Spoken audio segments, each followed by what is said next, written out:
Mesdames, Mesdemoiselles et Messieurs, bonsoir. 3 fois miraculée, la Côte d'Ivoire ne craint plus rien. Les détails sur cette affaire tout à l'heure. Au bord d'élimination après 2 défaites en phase de groupe, la Côte d'Ivoire enchaîne depuis les miracles dans sa Coupe d'Afrique à domicile. Après 2 victoires arrachées au Sénégal et au Mali, les éléphants croient plus que jamais en leur destin avant d'aborder leur demi-finale contre la République démocratique du Congo mercredi. Où s'arrêtera cette Côte d'Ivoire? Après avoir frôlé l'élimination lors de la phase de groupe, les éléphants vivent miracle après miracle et sont désormais en demi-finale de la Coupe d'Afrique des Nations. Avant d'affronter la RD Congo, le sélectionneur par intérim Hermès Faé met toutefois en garde. Il ne faut pas s'en remettre à la grâce de Dieu pour aller plus loin. Ce serait une erreur de réfléchir comme ça. On est conscient qu'on revient de très loin. On ne peut pas se reposer là-dessus en disant que ça va toujours passer. Il faut tout faire pour que les miracles soient de notre côté. Le miracle n'est pas tombé du ciel, avertit le néo-sélectionneur des éléphants. Retour sur ce chemin de croix qui permet de croire au sacre final de la Côte d'Ivoire et de son équipe de revenants, selon l'expression du milieu de terrain Franck Kessié.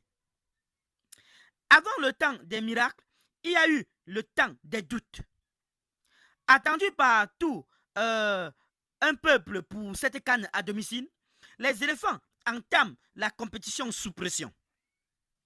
Les Ivoiriens ont mis les petits plats dans les grands pour la seconde Coupe d'Afrique accueillie au pays de l'Aquaba et ils attendent de leurs joueurs d'être à la hauteur de l'événement.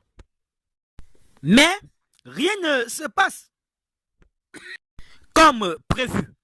Le match d'ouverture est certes remporté face à la modeste Guinée-Bissau 2-0, mais les éléphants semblent emprunter sur le terrain.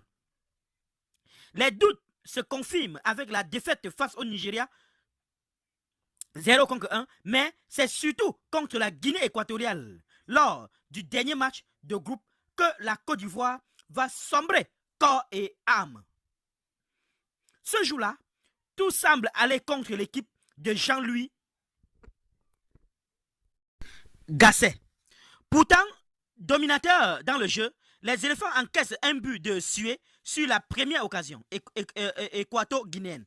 Par 2 fois, l'arbitre leur refuse les buts égalisateurs d'Ibrahim Sangaré et Jean-Philippe Crasso. Puis la Guinée équatoriale enfonce 3 clous dans le cercueil pour envoyer les éléphants au cimetière. Score final 4-0.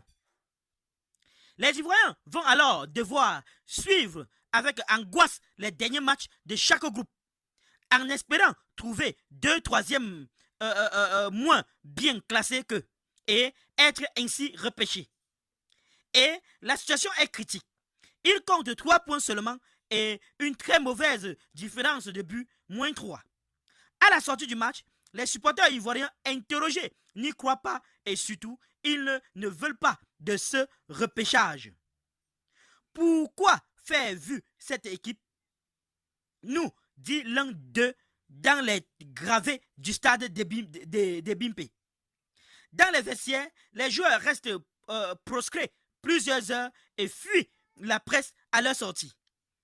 Le sélectionneur Jean-Louis Gasset présente sa démission le soir même. Le miracle, le premier miracle, le repêchage grâce au Maroc. Une première lueur d'espoir pointe le bout de son nez avec le groupe B. Au jeu des meilleurs troisièmes, le Ghana sombre contre le Mozambique en encaissant 2 buts dans les arrêts de jeu. Ils sont troisièmes avec seulement 2 points. Dieu est ivoirien. Souffrent plusieurs confrères locaux dans la salle de presse. Il faut désormais attendre qu'une autre équipe troisième soit derrière. Les Ivoiriens n'ont plus qu'à espérer profiter du malheur des autres. Mais dans le groupe C, le Cameroun fait un match fou pour se sauver. Dans le groupe E, le Mali, la Namibie et l'Afrique du Sud se contentent de 0-0 qui qualifie tout le monde. Tout semble perdu. Mais dans le dernier match de la phase de poule, le Maroc a le bon goût de battre la Zambie 1-0 qui reste troisième de son groupe avec 2 points. Les drapeaux marocains fleurissent alors dans Abidjan. Pendant ces 2 jours où les éléphants sont en ballottage, c'était très dur pour nous. Se souvient Serge Aurier. On était à l'hôtel, c'était limite si on rasait les murs pour aller manger.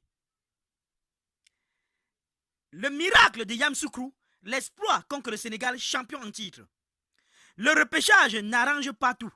La Côte d'Ivoire se retrouve face à un très gros morceau en 8e de finale, le Sénégal. Champion en titre, seule équipe à avoir signé 3 victoires lors de la phase de groupe. En interne, c'est le grand chambardement. MS Faye est annoncé comme sélectionneur intérimaire à la place de Jean-Louis Gasset. Mais la fédération tente dans le même temps de débaucher Hervé Renard sous contrat avec l'équipe de France féminine pour la confiance. On repassera.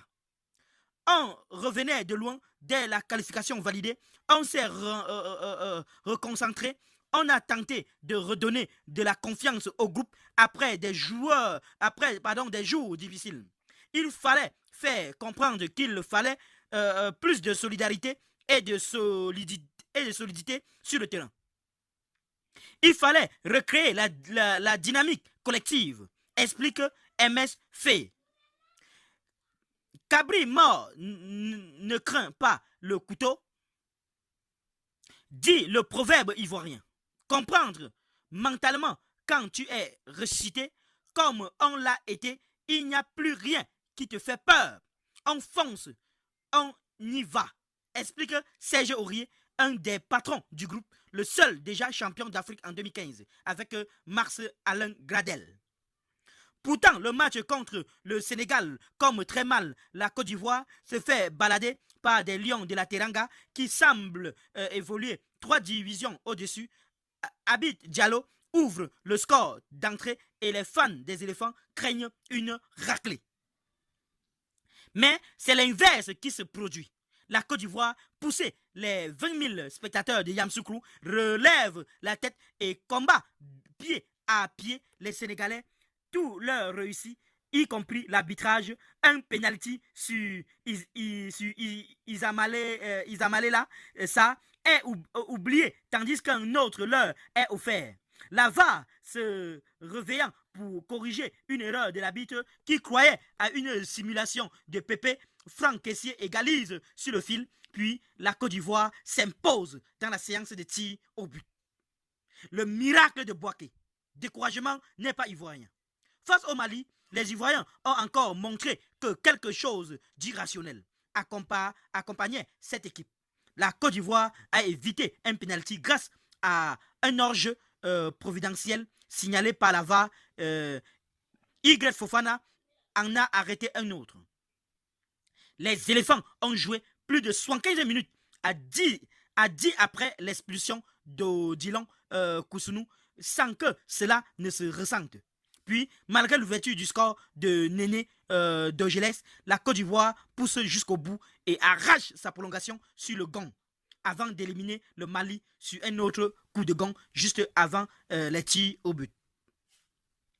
Quand le Mali a marqué le penalty, on a tous eu cette force-là, décrit Oumar Diakité, auteur du but de la victoire dans le temps additionnel de la prolongation. Ils ont mis le premier but, c'était compliqué pour la tête, mais avec mon entrée, celle de Simon Andigra, auteur de l'égalisation à la 90e minute, et de Sébastien Haller, on s'est dit c'est possible de faire quelque chose.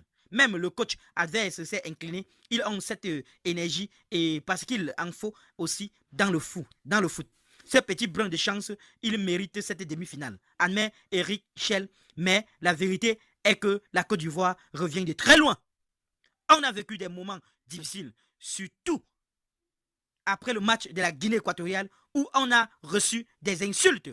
On s'est senti seul, mais on a réussi à wicher.